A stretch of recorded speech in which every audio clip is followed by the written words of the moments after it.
One more time. Ready? Look straight. Hands by your side.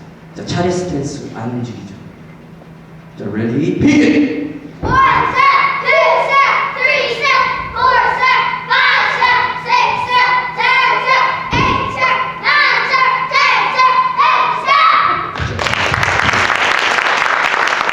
발차기를 마무리하겠습니다. 키킹 스탠스 준비.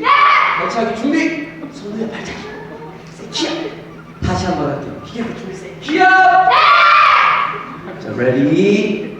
발차고 인어 올라가는 거예요. Look straight. Look straight. Don't look at me. Look straight. Ready. begin. 기압. 좋습니다. 차례 스탠스 태고.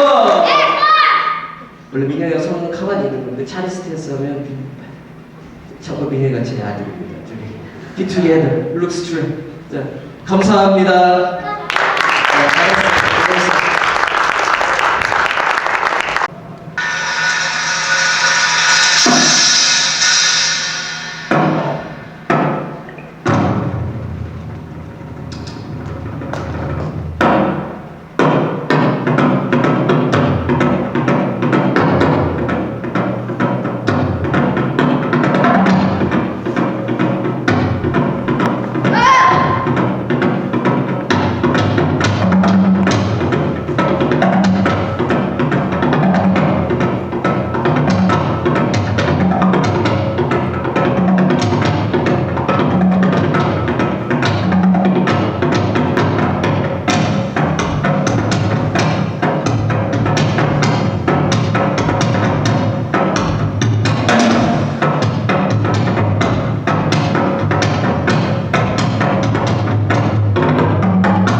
잘했어요.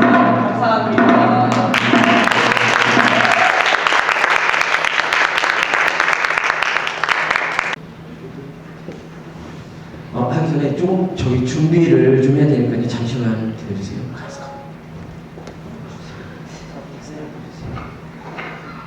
보디 브레이킹을 하기 때문에 셋업을 좀 하겠습니다.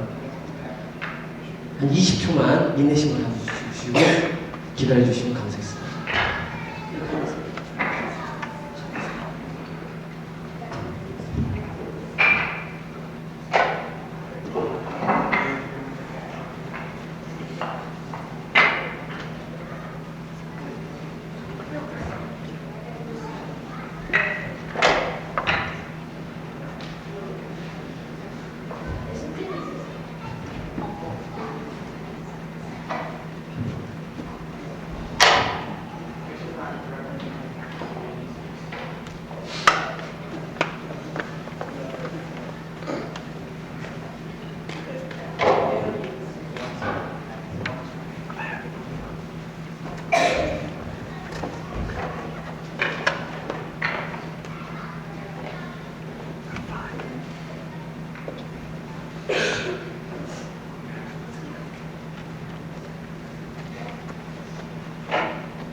차렷 경례 인사하겠습니다. 자.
후원하시는 우리 성경 빌립보서 3장입니다.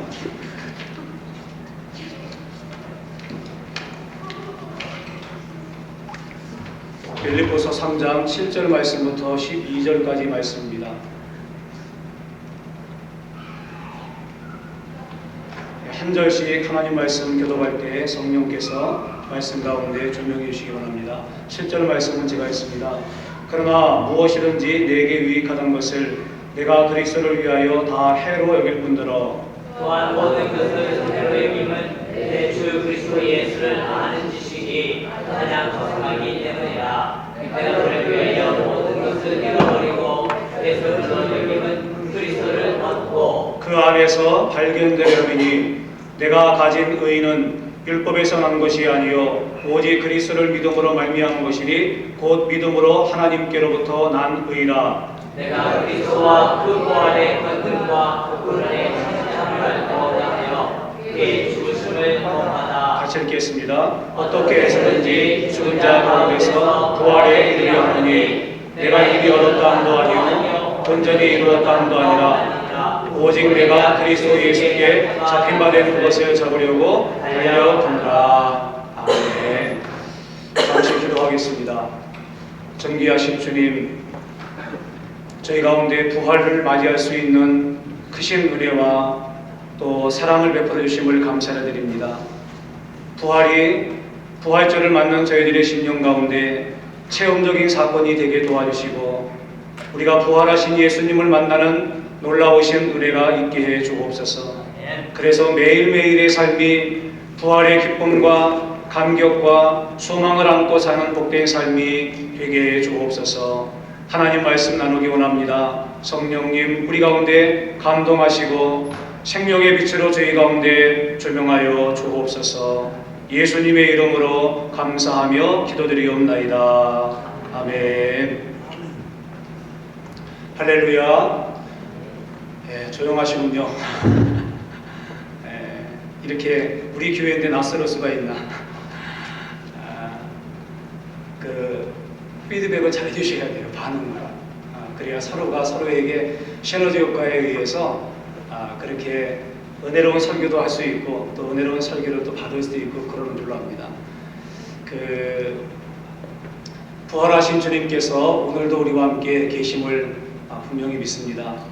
우리가 부활의 믿음을 가지고 주 앞에 나와서 예배드리고 하나님을 경배하며 이 부활의 예배를 통해서 물론 믿으려고 하는 분도 있을 겁니다.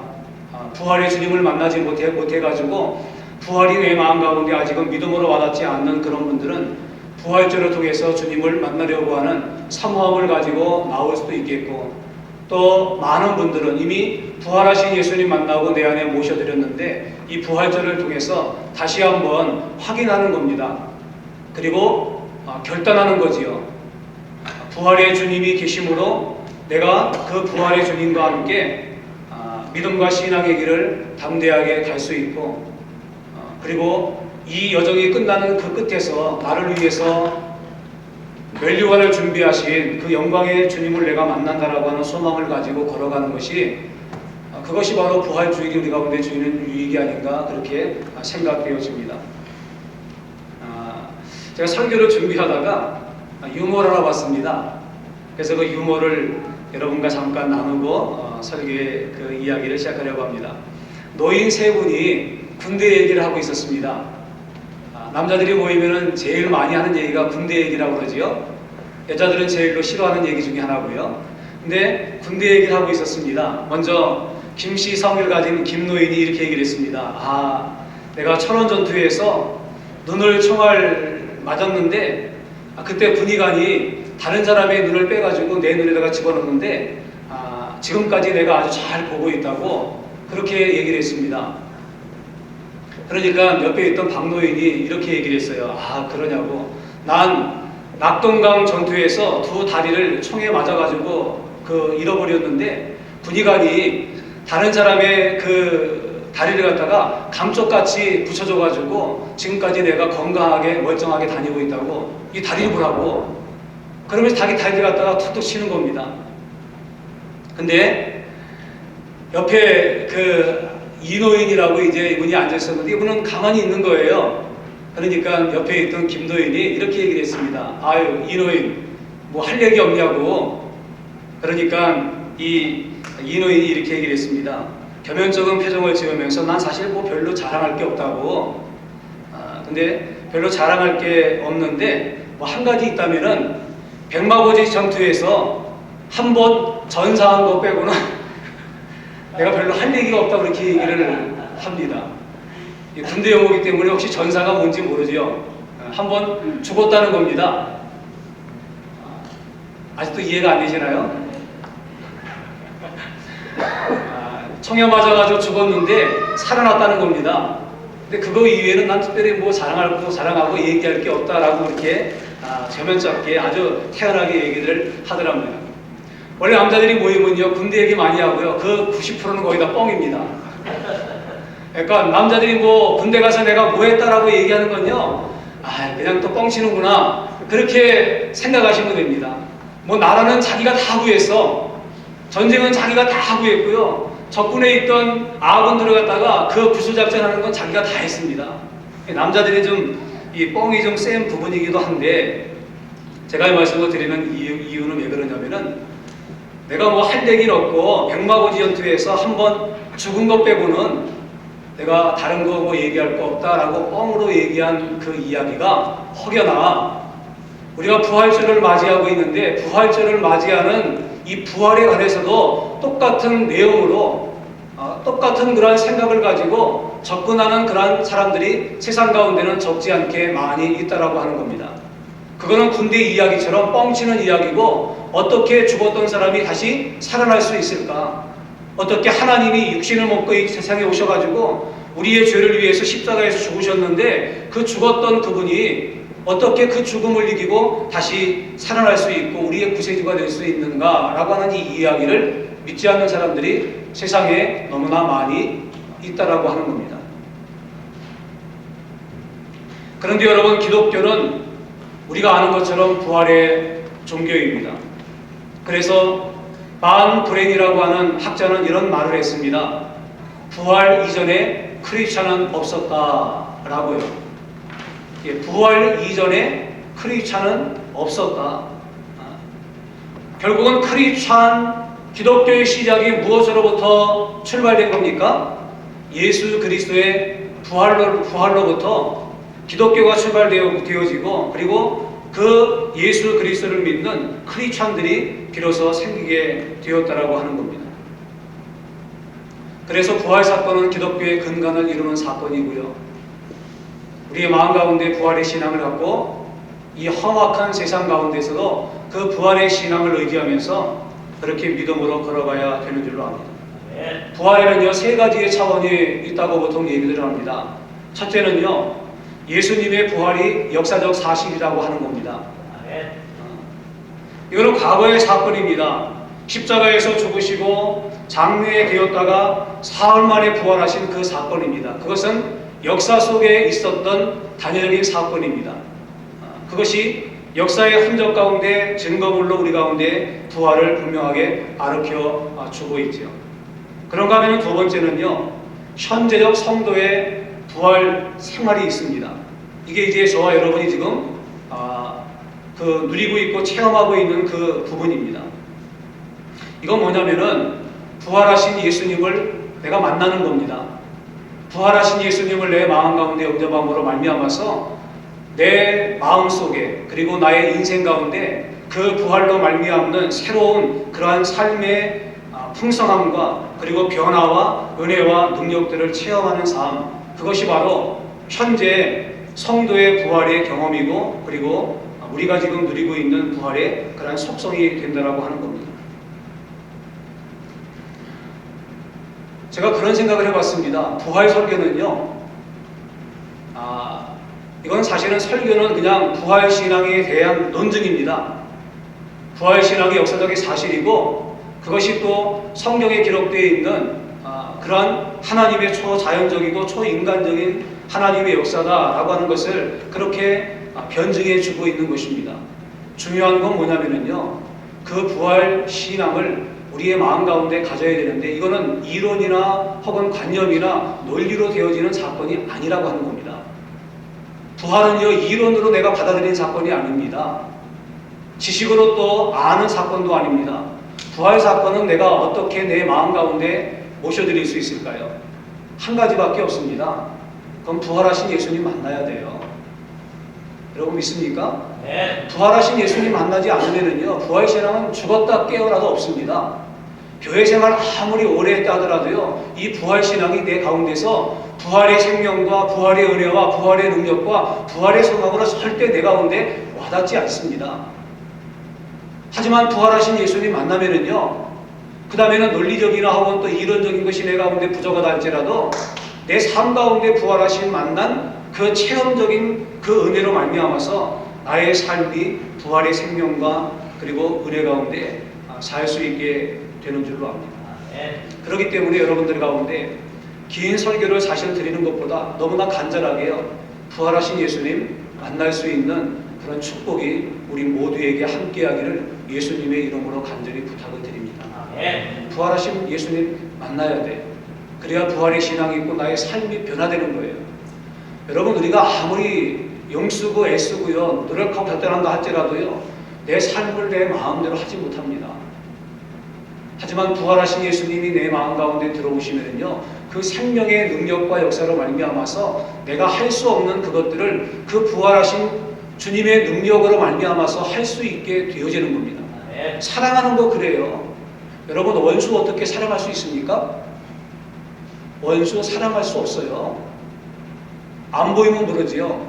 가까이 있으면 접하고 있거나 혹은 또 매일의 삶 가운데서 봐야만 되는 그런 사람인데, 나를 부딪히게 만들고 힘들게 만들고 어렵게 만들고 나에게 아픔과 상처를 주는 그 사람을요, 끌어안는다고 하는 거 쉽지 않습니다. 결단 가지고 되는 게 아니에요. 집에서는 결단할 수 있습니다. 근데 만나면 어떻게 되나요? 얼굴을 보면은 내가 결단했던 것들 눈도 없듯이 그냥 다 녹아버리고요, 다 사라져버리고 내 마음 가운데 미움의 마음이 생길 수도 있습니다. 끊임없이 우리는 세상을 향해 살지 말고 하나님 나라의 소망을 가지고 살라고 귀가 따갑도록 우리가 듣지 않습니까? 근데 그것도요, 인간의 의지와 능력으로 결단으로 되는 게 아니에요.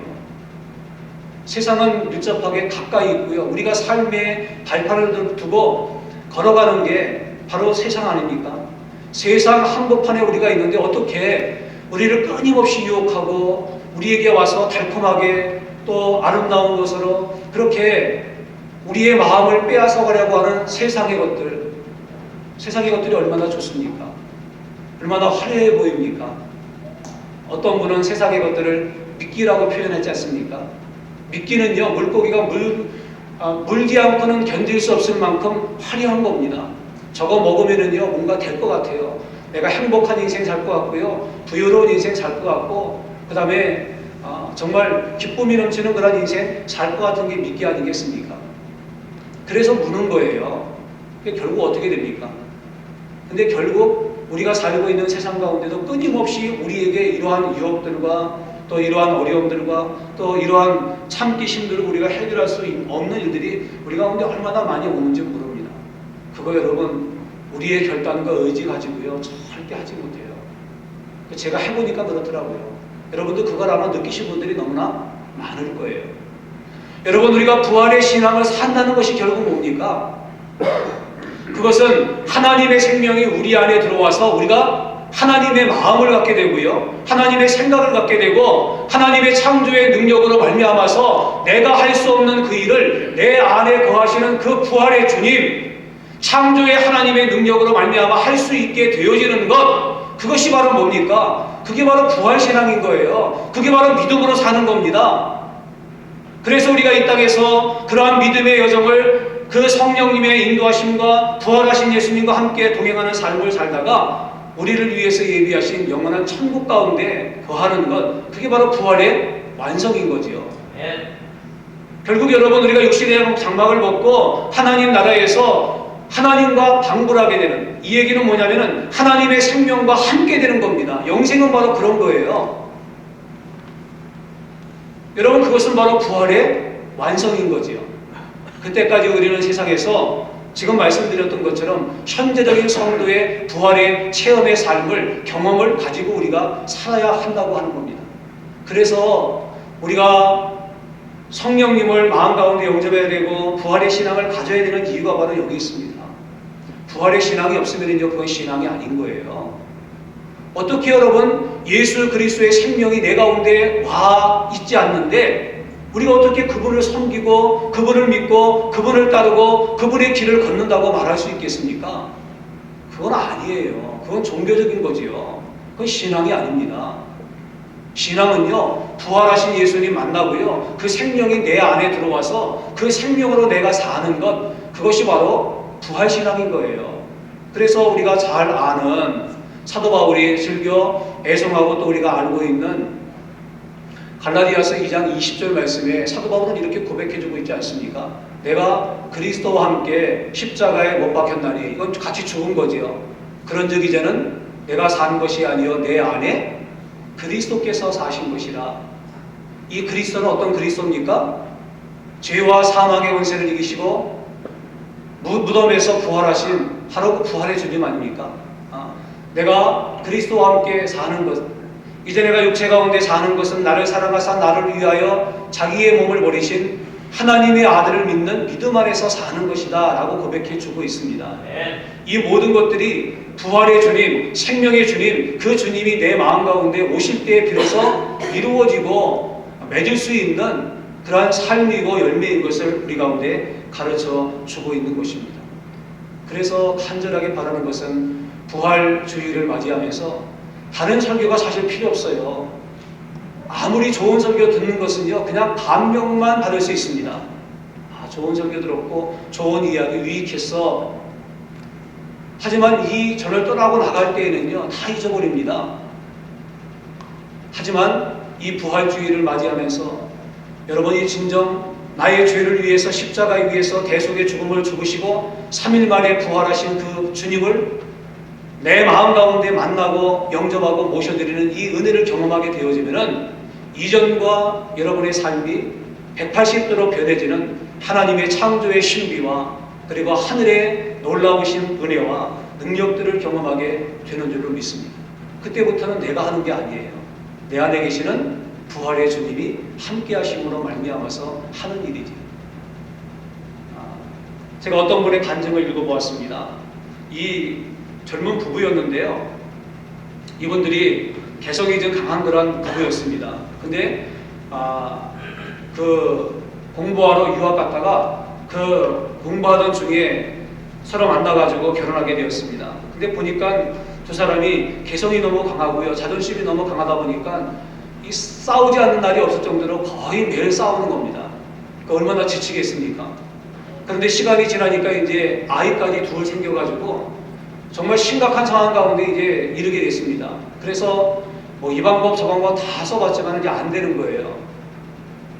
그래서 이 부부가 안 되겠다, 이렇게 살다가는 도저히 희망이 없으니까 이제 갈라서자. 여러분, 갈라서자고 그렇게 얘기까지 나오면 이거 정말 거의 다 끝난 거죠, 이거. 그래서 이제 이혼하기로 결정을 하고 이제 합의서에 도장만 찍고 이제 구청에 제출만 하면 다 끝나는 거예요. 근데 그때에 마침 이 남편이 회사 일 때문에 장기간 출장을 하게 됐습니다. 그래서 몇 달 동안 이 집을 비우게 됐어요. 근데 이제 집에 남아있는 이 아내의 입장으로 볼 때는 서로 안 좋고 이제 서로 안 맞고 매일 싸우다 보니까 그것도 지겹고, 그래서 우리가 내릴 수 있는 최종적 결론은 이혼하는 거다. 그래서 우리가 이혼하자라고까지 이제 얘기를 했는데, 혼자 있다 보니까 여러 가지 걱정이 드는 거예요. 혼자 살 것도 걱정이 되고, 이 어린 아이들, 부모 때문에 이 아이들이 겪게 될 거 생각하니까 그것도 마음이 좀 아프고, 그 다음에 앞으로 험한 인생 어떻게 우리가 헤쳐나갈까, 그것도 좀 걱정이 되고. 그러니까 이혼하자고 말할 때에는 정말 물불 안 가리고 이혼하면 뭔가 될 것처럼 생각됐는데, 혼자 곰곰이 앉아갖고 생각해보니까 이게 이것도 걸리고 저것도 걸리고 참 그러더라는 겁니다. 근데 물릴 수는 없고, 그렇게 염려와 근심과 그리고 또 불안 가운데 하루하루를 보내는데 이거 정말 미치겠는 거예요. 그런 과정 가운데 있는데 교회 나가는 친구가 있었는데, 친구가 이 얘기를 듣더니 이렇게 얘기를 하더랍니다. 야, 그러면 차라리 교회 한번 나가보자. 그냥 혹시 또 길이 생길지. 그래가지고 호기심으로 또 답답하니까 그 가운데 물 빠진 사람이 그 지푸라기 잡는 심정을 가지고 교회 나갔답니다. 너무나 익숙하지 않지요. 다 낯설은 것들인데 그래도 뭔가 좀 찾으려고 탈출구를 좀 찾아야 되는데 그게 좀 없을까. 그래갖고 예배 열심히 나갔대요. 생전 처음 주일 예배, 그리고 뭐 별 할 일이 없으니까 또 수요일 예배, 그러다가 이제 새벽 예배까지 나가겠다는 겁니다. 그렇게 했는데 자기도 모르는 사이에 자기가 점점 변해지는 것을 자기가 느끼는 거예요. 그리고 자기의 마음 가운데 교회에서 설교 말씀을 통해서 들었고 성경에 있던 그 예수 그리스도를 정말 인격적으로 만나는 그러한 체험이 자기의 그 삶 가운데 들어온 겁니다. 그렇게 몇 달이 지났습니다. 그리고 이제 시간이 흘러갔고 남편이 출장에서 돌아오게 됐습니다. 비행장에 남편을 라이드하게 해서 갔는데 헤어질 때 그 감정이 썰렁하니까 또 썰렁하지요. 별도 말도 안 하고. 근데 남편이요, 서로 입을 다물고 이제 그렇게 침묵 가운데 가고 있는데 남편이 아내를 가만히 들여다보니 이런 말을 툭 던지는 겁니다. 자기 뭔가 좀 변한 것 같다고. 그러니까 변하긴 뭘 변했냐고. 뭐 그대로지. 그러니까 남편이 아니 뭔가 좀 달라진 것 같다고, 그런 느낌이 온다고 그렇게 얘기를 하는 거예요. 그래서 뭐 그런 거 없다고, 뭐 그동안 좀 뭐 새롭게 한 게 있다면은 내가 너무나 힘들고 좀 그래가지고 친구들하고 교회 갔는데 뭐 교회 간 거 이외에 내가 달라진 게 없다고 그렇게 얘기하더라는 겁니다. 그러니까 자기가 달라진 걸 자기도 잘 모르는 거예요. 근데 이제 이런저런 대화가 좀 오고 가는 중에 남편이 이렇게 얘기를 하더랍니다. 우리가 이혼하려고 다 결정하고 이제 도장 찍고 제출만 하면 다 끝났는데 당신 보니까 좀 뭔가 달라진 게 좀 신기하기도 하고 좀 새롭게 보인다고. 당신이 교회 나가가지고 달라졌다고 그렇게 얘기를 하니까 그러면은 나도 한번 교회를 한번 나가보겠다고, 우리 그렇게 하고 난 다음에 이혼하자고, 끝나더라도 그때 가서 우리 끝내자고 그렇게 얘기를 하더랍니다. 그래서 뭐 믿질 거 없어갖고 한번 해보라고 그랬대요. 그런데 이렇게 이혼까지 가려고 했던 이 부부가요, 교회 생활 그렇게 하는 과정 속에서 지금 우리가 말하는 것처럼 믿음이 생긴 겁니다. 신앙이 들어왔어요. 그래서 그의 삶을 변화시켜서 서로 미워했던 그런 감정들, 섭섭했던 것들, 난 정말 자존심은 버릴 수 없어, 난 꺾을 수 없어 라고 했던 그것까지도 하나하나씩 내려놓으면서 결국에는 부부가 화해하고요. 그래서 한국에 살다가 이제 지금은 미국에 와서 이렇게 신앙생활하면서 잘 살고 있다고 하는 그 이야기를 제가 글로 읽어보았습니다. 그래요. 여러분, 쉽게 얘기하면은요, 내 안에 믿음이 생겼습니다, 내 안에 신앙이 생겼습니다 라고 말하는 것은 다른 말로 말하면 뭡니까? 부활하신 주님께서 내 안에 들어오셔서 내가 그분을 만난 거예요. 그게 참된 신앙인 겁니다. 여기서부터 신앙이 출발되고 여기서부터 우리의 믿음 생활이 하나님 안에서 그렇게 아름답게 진행되어지는 거죠. 따라서 여러분 가운데는 예수 그리스도의 부활을 만나신 분도 있습니다. 그리고 오래전에 만났는데 희미한 분도 있고, 지금 그 뜨거운 가운데 하나님 앞에 부활의 신앙을 가지고 계시는 분도 있고요. 또 한 부류의 분들은 아직 부활하신 예수님 만나지 못한 분들이 또 있을 수 있습니다. 간절하게 바라는 것은요, 부활하신 예수님을 만날 수 있는 그 축복이 여러분 가운데 있게 되기를 간절히 원합니다. 그래야 여러분의 인생이 하나님의 생명으로 변화되어지는 놀라운 역사와 축복을 경험할 수 있습니다. 여러분, 그래야만 우리가 힘들고 어려운 가운데 살고 있다 할지라도요, 부활의 신앙이 결국 뭡니까? 부활의 신앙이 우리의 생명이 하늘나라에 있는 거 아니겠습니까? 하나님 안에 우리의 생명이 있는 거예요. 쉽게 말하면은요, 우리가 그 흔하게 쓰는 표현대로 성경에 나오는 그 이야기를 한다면은 우리의 이름이 어디에 기록되어 있는 겁니까? 생명책에 기록되어 있는 게 바로 같은 의미인 겁니다, 결국은. 그러니까 이 부활의 주님을 만날 수 있는 저와 여러분 되기를 바라요. 오늘 빌립보 3장 10절 이하의 말씀에 사도 바울의 자기 이력에 대한 고백을 얘기해 주고 있는 가운데 그는 10절 말씀에서 그렇게 얘기하고 있습니다. 내가 그리스도와 그 부활의 권능과 그 고난에 참여함을 알고자 하여 그의 죽으심을 내가 본받았다 라고 말씀해 주고 있습니다. 여기 보면은 그 부활의 권능이라고 말해주고 있습니다. 부활의 권능은요, 크게 두 가지입니다. 하나는 그 부활의 예수님이 내 마음 가운데 들어오셔서 나의 삶을 바꾸셨다는 겁니다.